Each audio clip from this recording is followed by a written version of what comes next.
कहानी की शुरुआत होती है एक जेल के बाथरूम से, जहां बोन नाम के एक आदमी को उसके दोस्त ने चेतावनी दी कि ये गैंग उसे मारने के इरादे से वहां आ रही है। ये सुनते ही बोन ने अपने दोस्त से एक तरफ हट जाने को कहा ताकि लड़ाई में उसे चोट न लगे। फिर वो शांत होकर जेसी और उसके साथियों का इंतजार करने लगा। थोड़ी देर बाद जेसी अपनी गैंग के साथ बाथरूम में आ पहुंचा। उन्होंने पहले ही एक गार्ड को पैसे दे दिए थे ताकि वो सब कुछ देखकर भी अनजान बना रहे। जैसे ही उन सब ने बोन को घेर लिया तो जेसी ने अपने हाथ में पकड़े हुए तेज धार वाले हथियार से उस पर हमला कर दिया, लेकिन बोन ने पल भर में उसका हथियार छीनकर सीधा उसके कंधे में घुसा दिया। ये देखते ही गैंग के बाकी लोग भी बोन पर टूट पड़े, लेकिन बोन ने एक एक करके सबको सिर्फ एक ही वार में धूल चटा दी। इस पूरी जेल में उसका एक ही करीबी दोस्त था जिसने उसे इस अटैक के बारे में पहले ही बता दिया था, और वो था डैनी। लेकिन एक दिन जब दोनों बैठकर आराम से चेस खेल रहे थे तब जेसी और उसकी गैंग ने डैनी पर हमला कर दिया। बोन अपने दोस्त को अपनी आंखों के सामने मरते हुए देखता रहा। वो चाहकर भी कुछ नहीं कर पाया। मरने से पहले डैनी ने एक तस्वीर बोन को दी और उससे वादा लिया कि जेल से बाहर निकलते ही वो उसके परिवार की खोज खबर लेगा और उसकी बीवी और बेटे का ख्याल रखेगा। अपने दोस्त की मौत का बदला लेने और अपनी 5 साल की सजा पूरी काटने के बाद आखिरकार बोन जेल से बाहर निकला। अब उसे रहने के लिए एक जगह की जरूरत थी, इसीलिए वो रॉबर्टो और टमारा के घर पहुंचा, जहां किराए पर एक कमरा खाली था। उस घर में 3 और बच्चे भी रहते थे। उनमें सबसे छोटा जैरेड था, जो अक्सर खिड़की के पास बैठकर बाहर की सड़क को देखता रहता। बोन ऐसे ही यहाँ पर नहीं आया था। पूरी जांच पड़ताल करके पता लगा के आया था कि जैरेड उसी के दोस्त का बेटा है। अब बस उसे उसकी बीवी को ढूंढना है। फिर टमारा ने बोन को उसका कमरा दिखाया और साफ कहा कि घर के अंदर बच्चे रहते हैं तो थोड़ा ढंग से रहना पड़ेगा, हमारे कुछ नियम हैं वो मानने पड़ेंगे। वो किसी भी गैंग के साथ जुड़ा हुआ नहीं होना चाहिए, बंदूक वगैरह कुछ नहीं होना चाहिए उसके पास। बोन ने बिना किसी बहस के उसकी सारी शर्तें मान ली और अपना किराया पहले ही दे दिया ताकि कमरा उसे ही मिले। इसके बाद हम देखते हैं कि लॉस एंजलिस की सड़कों पर हर रोज इलीगल स्ट्रीट फाइट्स होती थी। इन फाइट्स को देखने के लिए हर रात भीड़ जमा होती। लोग अपनी पसंद के फाइटर पर सट्टा लगाते और उम्मीद करते कि वही जीतेगा। इस गैर कानूनी धंधे में बहुत पैसा कमाया जाता था। सिर्फ फाइटर ही नहीं बल्कि सट्टा लगाने वाले लोग भी इससे मोटी कमाई करते। इन फाइट्स को ऑर्गेनाइज करने में कुछ एजेंट्स का बड़ा हाथ था, जो नए और ताकतवर फाइटर्स को ढूंढकर रिंग तक लेकर आते थे। और इन एजेंट्स में सबसे बड़ा नाम था जेम्स का। जेम्स का सबसे खतरनाक फाइटर है हैमरमैन। आज उसका सामना काउबॉय नाम के एक फाइटर से होने वाला था। काउबॉय साइज में अपने ओपोनेंट से काफी छोटा था, लेकिन उसकी स्पीड बहुत कमाल की थी। लेकिन सिर्फ रफ्तार के सहारे हैमरमैन जैसे खौफनाक फाइटर को हराना आसान नहीं था। कुछ ही पलों में हैमरमैन ने काउबॉय को पूरी तरह पीटना शुरू कर दिया और वो उसे खत्म करने ही वाला था कि तभी पिन बॉल बीच में आ गया। उसने फाइट रोक दी और हैमरमैन को विनर घोषित कर दिया। फिर उसने शर्त में जीती हुई सारी रकम जेम्स को दे दी, क्योंकि उसका फाइटर मैच हार गया था।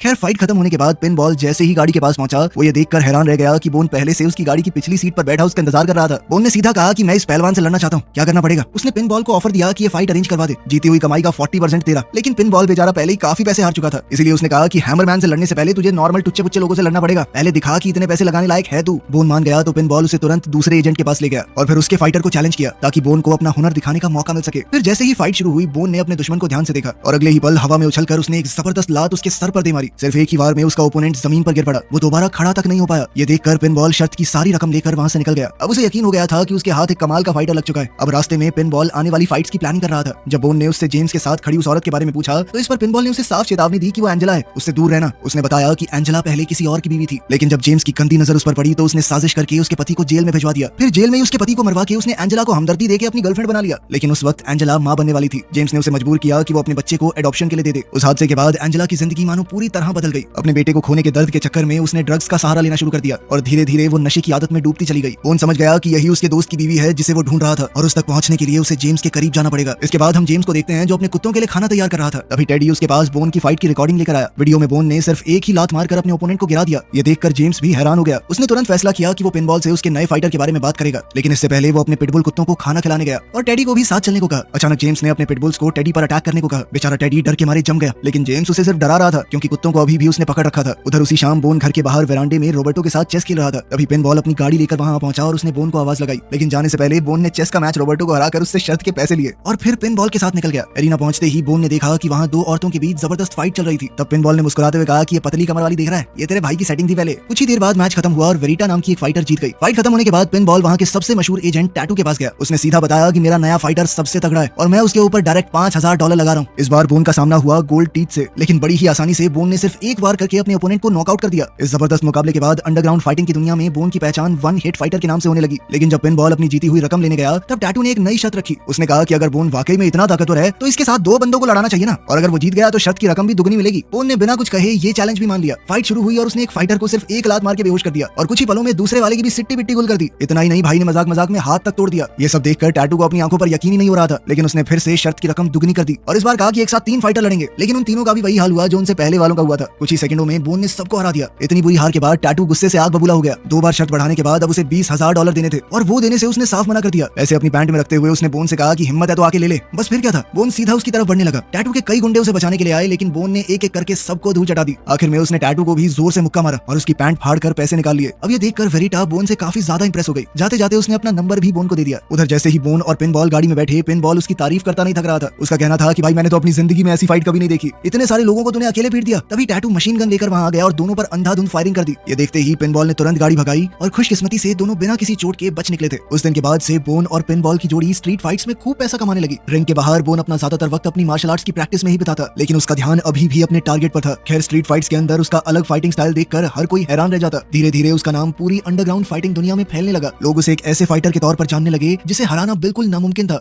फिर एक रात देर से घर लौटते समय तमारा की नजर बोन के माथे पर लगी चोट पर गई। उसकी शर्ट के ऊपर भी खून के निशान थे। वो तुरंत परेशान हो गई और उसे बैठने को कहा ताकि वो उसके जख्मों पर पट्टी कर सके। उनकी बातचीत के दौरान तमारा ने बताया कि उसे सुबह जल्दी उठकर बच्चों के लिए नाश्ता बनाना होता है और उसके बाद काम पर भी तो जाना है। उसने ये भी बताया कि वो बच्चे उसके नहीं थे, लेकिन फिर भी वो पूरी कोशिश करती है उनकी अच्छी परवरिश करने की। अब बोन ने फिर से उस लड़के जैरेड के बारे में पूछा जो हमेशा खिड़की के पास बैठा रहता था। तब तमारा ने बताया कि जैरेड पिछले 1 साल से मेरे साथ रह रहा है और वो हर रोज खिड़की से बाहर बस इस उम्मीद में देखता है कि शायद उसके असली माँ बाप एक दिन उसे लेने आ जाएं। तमारा को जैरेड की माँ के बारे में कुछ भी पता नहीं था। हाँ, इतना जरूर जानती थी कि उसके पिता अभी भी जेल में बंद है, पर बोन उसके पिता के बारे में सब कुछ जानता था। जैरेड असल में कोई और नहीं बल्कि उसके मर चुके दोस्त का बेटा है। अगली शाम जब तमारा ने खिड़की से बाहर देखा तो वहाँ पर बोन जैरेड को मार्शल आर्ट्स के मूव सिखा रहा था। ये देखकर उसके चेहरे पर मुस्कान आ गई। उसे खुशी थी कि जैरेड और बोन के बीच में धीरे धीरे एक अच्छा रिश्ता बनने लगा था। खैर अगले दिन हर बार की तरह पिनबॉल के आने से पहले बोन और रॉबर्टो चेस खेल रहे थे, लेकिन इस बार बोन बाजी हार गया। उधर जेम्स अपने रास्ते में आने वाले हर इंसान के लिए मुसीबत बनता जा रहा था। इस बार उसका निशाना मुनीक नाम की एक औरत बनी। जेम्स के एक आदमी ने उस पर धोखेबाजी का इल्जाम लगा दिया था। इसी वजह से जेम्स के लोग उसके पीछे पड़ गए थे। मुनीक जानती थी कि जेम्स उसे सफाई देने का मौका भी नहीं देगा, इसीलिए वो अपनी जान बचाने के लिए भागने लगी। वो एक लोहे की रेलिंग को पार करके निकलने की कोशिश करने लगी, लेकिन उसके भागने से पहले ही जेम्स ने अपनी गाड़ी पूरी रफ्तार से उसकी तरफ दौड़ा दी और उसे बुरी तरह कुचल दिया। उसकी गाड़ी की पूरी विंडशील्ड खून से भर गई। वहां से निकलते वक्त जेम्स की नजर रॉबर्टो पर पड़ी। उसे शक हुआ कि शायद रॉबर्टो ने कुछ देख लिया था। खैर अब आखिरकार वो फाइट आ ही चुकी थी जिसके लिए बोन ने अंडरग्राउंड फाइटिंग शुरू की थी। आज बोन का सामना हैमर से होने वाला था। रिंग में उतरने से पहले हैमर ने हमेशा की तरह कुछ खास ड्रग्स लिए जिससे उसकी ताकत और रफ्तार और भी बढ़ गई। इसके बाद पिनबॉल ने जेम्स से बात की और उस रात की सबसे बड़ी फाइट का ऐलान कर दिया। कुछ ही देर में दोनों फाइटर्स रिंग में आमने सामने आ गए। फाइट शुरू होते ही हैमर ने बोन पर ताबड़तोड़ हमले शुरू कर दिए, लेकिन बोन ने उसके लगभग हर वार से बचकर उस पर कई जबरदस्त पंचेस जमा दिए। कुछ ही देर में हैमर बुरी तरह पिटकर जमीन पर जा गिरा। हालांकि वो दोबारा उठ खड़ा हुआ, लेकिन इस बार बोन ने उसे पंचेस और किक्स की बरसात से ऐसा मारा कि हैमर हमेशा के लिए जमीन पर ढेर हो गया और इसी के साथ बोन ने एक और शानदार जीत अपने नाम कर ली। फिर फाइट खत्म होते ही पिनबॉल शर्त के पैसे लेने चला गया। उधर जेम्स खुद बोन के पास आया। उसने बोन की फाइटिंग स्किल्स की दिल खोलकर तारीफ की और कहा कि अपनी पूरी जिंदगी में उसने बोन जैसा फाइटर कभी नहीं देखा। इसके बाद जेम्स ने बोन और पिनबॉल दोनों को अपने घर चलने का न्योता दिया। वो बोन की जीत के जश्न के साथ साथ कुछ और जरूरी बिजनेस की बात करना चाहता था, लेकिन पिनबॉल ये अच्छी तरह जानता था कि जेम्स बहुत खतरनाक आदमी है, इसीलिए उसने बहाना बनाकर न्योता ठुकराने की कोशिश की। लेकिन बोन ने तो ये सब शुरू ही उसके करीब आने के लिए किया था। उसने बिना किसी झिझक के मुस्कुराते हुए जेम्स से कहा कि बताओ भाई कब आऊं फिर। इसके कुछ दिन बाद जेम्स ने बोन और पिनबॉल को अपने घर बुलाया। वहां पहुंचते ही बोन की मुलाकात कुदरती एंजेला से हो गई। एंजेला ने बोन की तरफ बिल्कुल ध्यान नहीं दिया, लेकिन जेम्स ने नोटिस कर लिया कि बोन बार बार उसकी तरफ देख रहा था। उधर पिनबॉल अपने लिए ड्रिंक लेने चला गया। तब जेम्स बोन को अपने मार्शल आर्ट्स ट्रेनिंग रूम में ले गया। वहां जाकर जेम्स ने बताया कि मेरे दिल में हमेशा अच्छे फाइटर्स के लिए बहुत इज्जत है। उसका मानना था कि एक असली योद्धा शरीर और दिमाग दोनों से साफ होता है, इसीलिए वो कभी शराब सिगरेट वगैरह नहीं पीता। उसने खुद को बाकी गुंडों से बिल्कुल अलग बताया और साथ ही उसने बोन को चढ़ाते हुए कहा कि भाई तू भी मुझे बाकी लोगों जैसा नहीं लगता। फिर उसने अपनी तलवारों की कलेक्शन दिखाते हुए पूछा कि तलवार चलानी आती है, लेकिन बोन ने साफ मना कर दिया कि भाई मैं तो बस हाथ चलाता हूँ। इसके बाद थोड़ा घूम फिर कर जेम्स अपने असली मुद्दे पर आया। उसने बोन को फ्रैंकलिन मैकवे नाम के एक बहुत अमीर आदमी के बारे में बताया जो दुनिया के सबसे खतरनाक फाइटर्स में से एक प्राइस का मैनेजर है। देखने में तो प्राइस बिल्कुल नॉर्मल सा लगता है। उसका चेहरा भी बिल्कुल डरावना नहीं था, लेकिन रिंग के अंदर वो एक जानलेवा फाइटर था। वो अब तक 4 फाइटर्स को मौत के घाट उतार चुका था और सालों की मेहनत के बाद दुनिया का नंबर 1 फाइटर बन चुका था। जेम्स ने बताया कि प्राइस से फाइट करने के लिए चैलेंजर को $5 मिलियन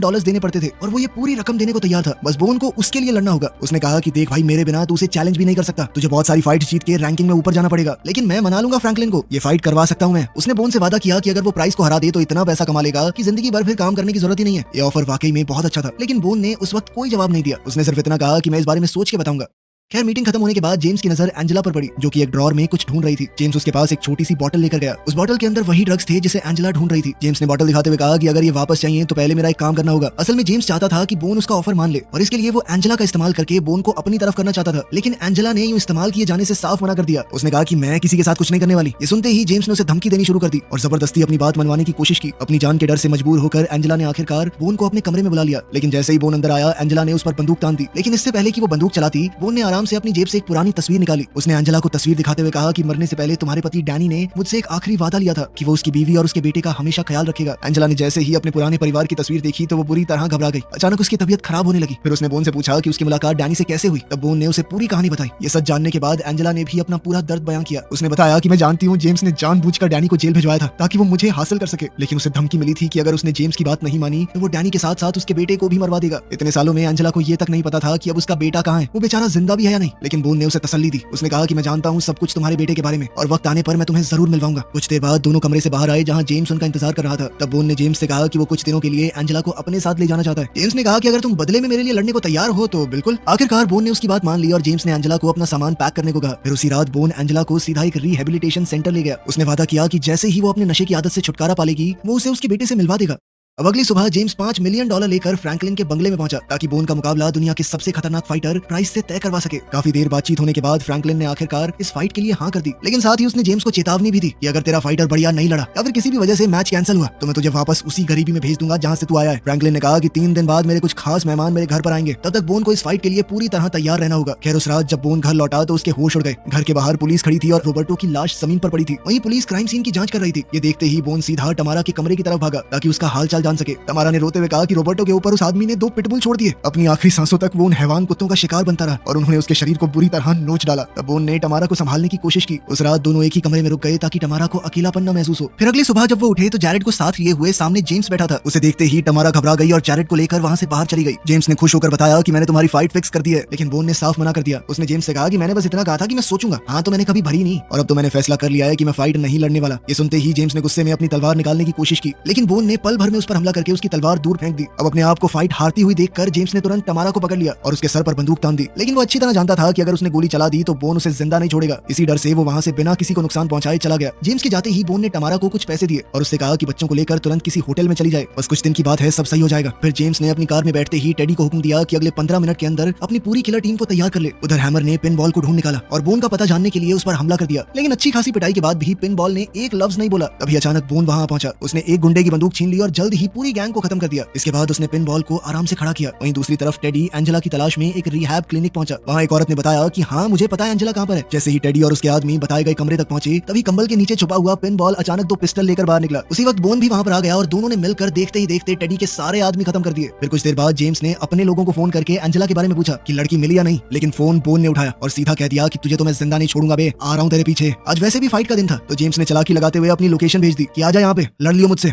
अब जेम्स जल्द से जल्द फ्रैंकलिन की हवेली पहुंच गया। यहाँ उसके सारे पार्टनर्स उस बड़ी फाइट का इंतजार कर रहे थे। कुछ ही देर बाद बोन भी हवेली में पहुंच गया। जैसे ही वो अंदर घुसा एक बटलर राइफल लेकर उसके सामने आ गया, लेकिन गोली चलाने की बजाय वो बोन को हवेली के कोर्टयार्ड तक ले गया जहाँ कई सारे गार्ड्स हथियारों से लैस पहले ही तैनात थे। वहीं पर बोन का सामना जेम्स से हुआ। बोन ने उस पर रोबर्टो के कत्ल का इल्जाम लगाया। इस पर जेम्स ने कहा कि भाई देख सीधी बात है, मैं किसी को मार रहा था, उसने देख लिया, इसके बाद तो उसको जिंदा छोड़ना ठीक नहीं है ना। लेकिन बोन यही नहीं रुका। उसने जेम्स को भड़काकर ये भी कबूल करवा लिया कि डैनी को जेल भेजने की साजिश भी उसी ने की थी। इन सारी बातों को बोन चुपके से रिकॉर्ड कर रहा था और उसने रिकॉर्डिंग तुरंत पिन बॉल को भेज दी, जिसके बाद पिन बॉल ने ये सारे सबूत तुरंत पुलिस तक पहुंचा दिए। तभी प्राइस रिंग में पहुंच गया और उसने बोन को फाइट के लिए बुलाया। लड़ाई शुरू होते ही दोनों फाइटर्स ने इतनी तेज रफ्तार से हमले किए कि देखने वालों की आंखें फॉलो तक नहीं कर पा रही थी। दोनों एक दूसरे पर एक के बाद एक जबरदस्त वार कर रहे थे। वो दोनों ही कमाल के फाइटर्स थे। लेकिन तभी अचानक से प्राइस ने बोन को जमीन पर गिराकर उसके हाथ को लॉक कर दिया, लेकिन बोन ने अपने घुटने से प्राइस के सर पर जोरदार वार किया और उसकी पकड़ से निकल गया। दोनों फिर से खड़े हो गए और अब प्राइस समझ चुका था कि उसके सामने उसकी जिंदगी का सबसे खतरनाक फाइटर खड़ा है। धीरे धीरे बोन इस लड़ाई में अपनी बढ़त बनाने लगा और आखिरकार उसने प्राइस को जमीन पर गिरा दिया। बोन ने उसके ऊपर ऐसा लॉक लगाया कि वो चाहता तो उसकी टांग तोड़ सकता था, लेकिन आखिरी पल में वो रुक गया और जानबूझकर हार मान ली ताकि जेम्स के लगाए हुए $5 मिलियन डूब जाएं। इसी तरह आखिरकार प्राइस जीत गया और जेम्स हो गया गुस्से में पागल। उसने तुरंत तलवार निकालकर बोन पर हमला कर दिया, मगर बोन उसके हर वार से बच रहा था। ये देखकर फ्रैंकलिन ने अपने आदमियों को हुक्म दिया कि बोन के लिए भी एक तलवार फेंकी जाए ताकि लड़ाई बराबरी की हो। तब बोन ने अपनी स्किल्स से सबको हैरान कर दिया। उसने पहले झूठ कहा था कि उसे तलवार चलानी नहीं आती, अब तो वो कमाल की स्वॉर्ड फाइटिंग दिखा रहा था। लेकिन जेम्स के लिए उसे तलवार की भी जरूरत नहीं है। वो तलवार को फेंक कर सिर्फ मयान से लड़ने लगा। इसके बावजूद भी जेम्स उस पर एक वार तक नहीं कर पाया। जेम्स के हमले को मोड़ते हुए बोन ने उसकी ही तलवार से उसका अपना हाथ कटवा दिया। इसी बीच पुलिस हवेली में पहुंच चुकी थी और बोन मौका देखकर वहां से निकल गया। फिर कुछ महीने बाद एंजेला रिहैब से बाहर आ गई और आखिरकार अपने बेटे जैरेड से मिली। इतने सालों बाद अपनी मां को देखकर जैरेड की खुशी का ठिकाना नहीं था। एंजेला ने उससे वादा किया कि अब वो कभी उसे छोड़कर नहीं जाएगी। उसी दिन बोन ने भी वहां से हमेशा के लिए जाने का फैसला कर लिया। उसने अपने दोस्त डैनी से किया वादा पूरा कर दिया था। जाने से पहले उसने टमारा को बताया कि मैंने तुम्हारे लिए पैसों से भरा एक लिफाफा छोड़ दिया है, उसके बदले में एंजेला और जैरेड को कुछ दिनों के लिए यहीं पर रहने दो। फिर सीढ़ियों से नीचे उतरते वक्त बोन की मुलाकात पिन बॉल से हुई। दोनों ने एक दूसरे को अलविदा कहा और इस तरह बोन सुकून के साथ अपनी नई जिंदगी की तरफ बढ़ गया। वीडियो पसंद आई तो लाइक कर देना, चैनल को सब्सक्राइब कर लेना। मिलते हैं अगली वीडियो में।